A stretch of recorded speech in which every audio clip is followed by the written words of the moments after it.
বারবার বলতে চেয়েছিলাম দেশনেত্রী বেগম খালেদা জিয়াকে সুষ্ঠু চিকিৎসার জন্য বিদেশে নেওয়া হোক, কিন্তু এই বচ্চর শেখ হাসিনা, গুমপুরের নায়ক শেখ হাসিনা আমাদের কথায় কর্ণপাত করে নাই। আমরা বারবার আবেদন করা সত্ত্বেও তার সুচিকিৎসার ব্যবস্থা করে নেই ফ্যাসিস্ট শেখ হাসিনা। দুঃখজনক বিষয় হচ্ছে আমরা দীর্ঘ 16টা বছর এই স্বৈরাচার হাসিনার রোশানলে দেশনেত্রী বেগম খালেদা জিয়া এদেশের যেভাবে নির্যাতিত হয়েছে, নিষ্পেষিত হয়েছে, কারাগারে ছিল, উন্নত চিকিৎসা পায় নাই, তাকে মৃত্যুর দুয়ারে ঠেলে দিয়েছিল। তবে আমাদের প্রত্যাশা হচ্ছে, আমাদের তৃণমূলের প্রত্যাশা হচ্ছে দেশনেত্রী বেগম খালেদা জিয়া উন্নত চিকিৎসা শেষে আবার আমাদের মাঝে ফিরে আসুক। বাংলাদেশের 3বারের প্রধানমন্ত্রী হয়েও আমরা বারবার আবেদন করা সত্ত্বেও তার সুচিকিৎসার ব্যবস্থা করে নেই ফ্যাসিস্ট শেখ হাসিনা। তিনি আজকে পালিয়েছেন। এই দেশের জনগণ প্রত্যাশা করে তিনি সুস্থ হয়ে আমাদের মাঝে ফিরে এসে দেশের দায়িত্বভার গ্রহণ করবেন এবং দেশ পরিচালনা করবেন। আমরা শুধু একটা কথাই বলতে চাই, এই বচ্চর শেখ হাসিনা অন্যায় ভাবে 2 কোটি টাকার মিথ্যা মামলায় দেশনেত্রী বেগম খালেদা জিয়াকে আজকে প্রথম 5 বছর, পরে 10 বছর কারাদণ্ডে দণ্ডিত করেছে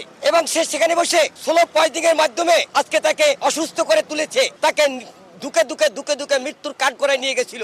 আর আমরা যখন বারবার আইনি ব্যবস্থার মাধ্যমে আন্দোলন সংগ্রামে আমরা বলতে চেয়েছিলাম দেশনেত্রী বেগম খালেদা জিয়াকে সুষ্ঠু চিকিৎসার জন্য বিদেশে নেওয়া হোক, কিন্তু এই বচ্চর শেখ হাসিনা, গুমপুরের নায়ক শেখ হাসিনা আমাদের কথায় কর্ণপাত করে নাই। কারণ কি, আমাদের বিশ্বাস, বাংলাদেশের জাতীয়দের প্রতিটি মানুষের বিশ্বাস, খালেদা জিয়াকে এরশাদের মতো স্লো পয়জনিং করেছে বিদায় বিদেশে চিকিৎসায় গেলে সে ধরা পড়বে, তাই তাকে বিদেশে চিকিৎসায় নিতে দেয় নাই বা সুযোগ সুবিধা দেয় নাই।